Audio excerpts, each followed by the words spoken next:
Could you explain to us about some of the auxiliary instruments like the triangle? Well, first of all, the triangle is probably the loudest instrument you'll ever play in a concert band or an orchestra. This triangle here that I have, obviously, is shaped like a triangle. This is a Grover triangle, and Mr. Grover gave me this triangle a long time ago from his personal collection. This is a clip. This particular clip fits on my finger like this, and it's an old school clip because I like to make sure that I got a laser beam at the conductor.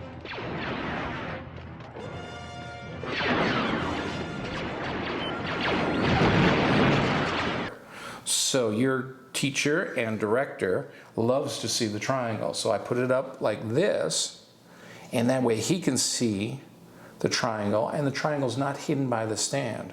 The stand is located right about here. When I strike the triangle, I'm looking for a wide foundation of fundamentals.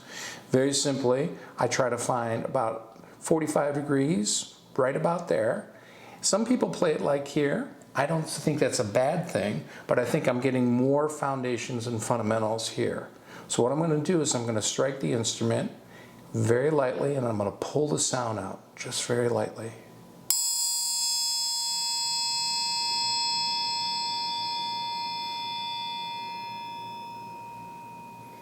So striking the instrument is very difficult, but by producing that sound, I'm looking for a really clear tone. No, I'm looking for a wide foundation of fundamentals and all of the notes that are wrapped up in that piece of metal. So I'm not blending or matching pitch with any of the woodwind instruments, but also I'm getting all of the sounds that this beautiful instrument creates. So just by doing that, I can muffle with my fingers here and hold it like this and hold it like this. I never strike it like that, but I make sure I get a laser right at the conductor and I can see him right there, and I'm going, I pull the sound out. And then one of my favorite tricks, I'll put a little shake in, it gets a little vibrato at the end, and I hide it behind the stand. Cool. When I have to roll, I get in that corner like that.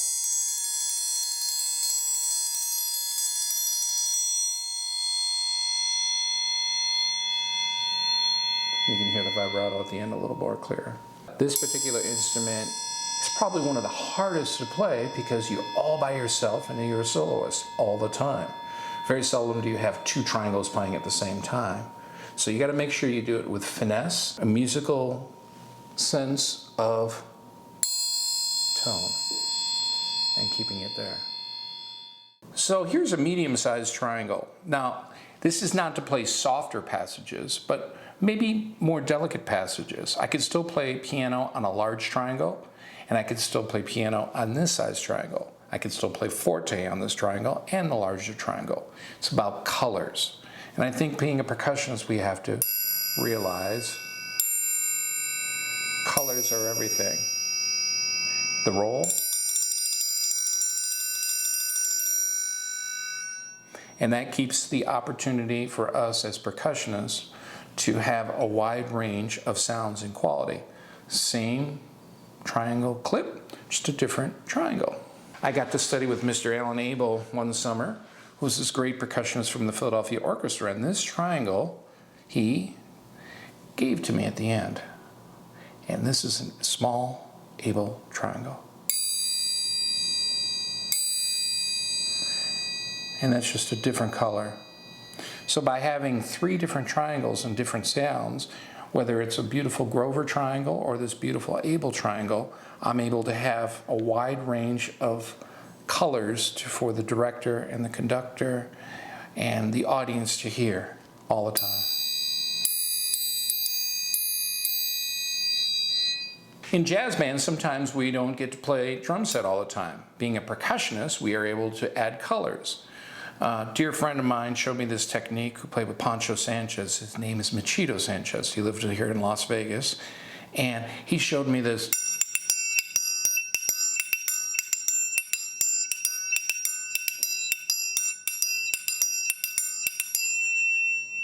It doesn't resonate as much, but it has a little bit more articulation, and I think that's really important for us to realize, is that we should always be playing in jazz band, whether it's congas, bongos, triangle, even tambourine, or just colors, going from one 8-bar phrase to the next 8-bar phrase. So keep yourself busy when you play in the jazz band, and this triangle is the coolest thing to do.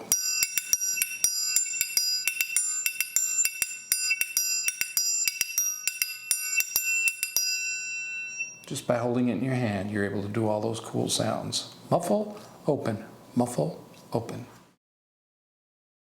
Can you tell us a little bit about the tambourine? Absolutely. This is a Grover tambourine.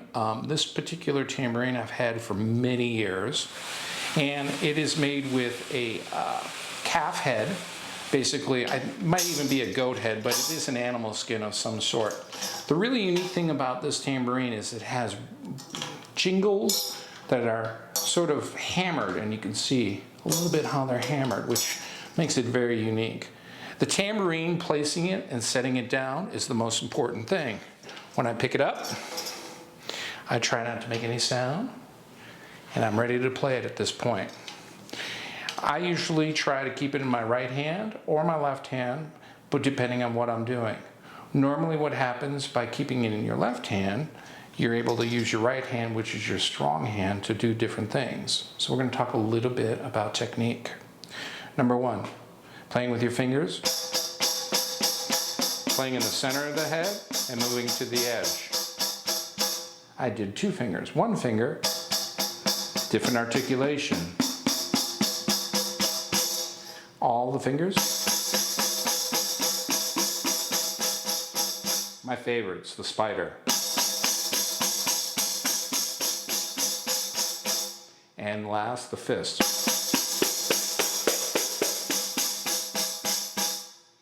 And I think that's important for all young percussionists to realize, the tambourine. I can play with both hands, whichever one I choose to use. But when I'm doing more of a contemporary tambourine sound, I basically back and look at that. When I stop, the tambourine's back like a tabletop. And I stopped it with the spider. So the spider is really sort of cool. All right, when I start a tambourine roll, I'm using a shake motion, and it's basically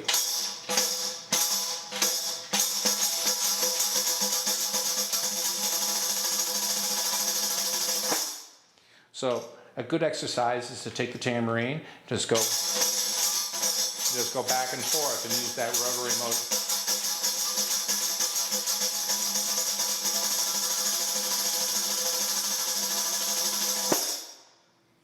Now, when I have to end with an accent, I like to use the fist. If I just want to end it normally, I use the spider. You notice when I start the tambourine, I start it with my finger to put a little front edge on the tambourine. Because if I do this, it's a little sloppy, but watch this. Now, when I'm doing something that's a fast passage, I have a chair in front of me, and I use what we call the knee fist motion.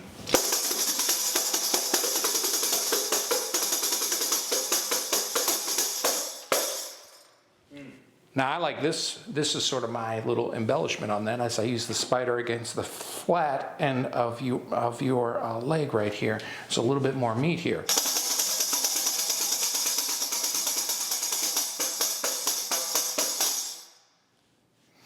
Now, there's no really wrong way to do anything, but the hard part is if I'm not playing a note and I have to turn it over, I make a note that I really don't want to be heard.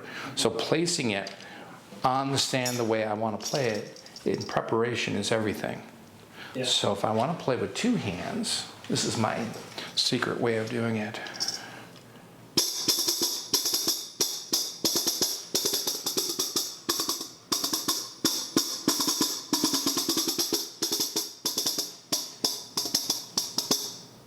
So I can imitate a crescendo and decrescendo with the articulation, and it creates an opportunity to play. So by playing this way with the wooden portion up high and playing with all my fingers, 2 fingers, 1 finger, I get a different articulation. It's a little harder to play loud when I do this, but it's okay. by pushing it back and forth, I'm able to create the opportunity, which is a cool effect. Yeah. So, the fist and the knee, the spider and the meat, and being able to play with your fingers on here like this are great techniques that you can use, especially in the junior high level and middle school level. Tambourine, triangle, I play more in the orchestra than I actually play snare drum. So don't underestimate the opportunity to play these instruments at a high level. Thank you so much for helping us learn about the percussion instruments. Oh my goodness, absolutely. The best advice I can give you right now is listen to this great director. And he's not only my old student, but I'm very proud of his endeavors as a great director. So all good in the hood, and keep playing in the groove. Thank you.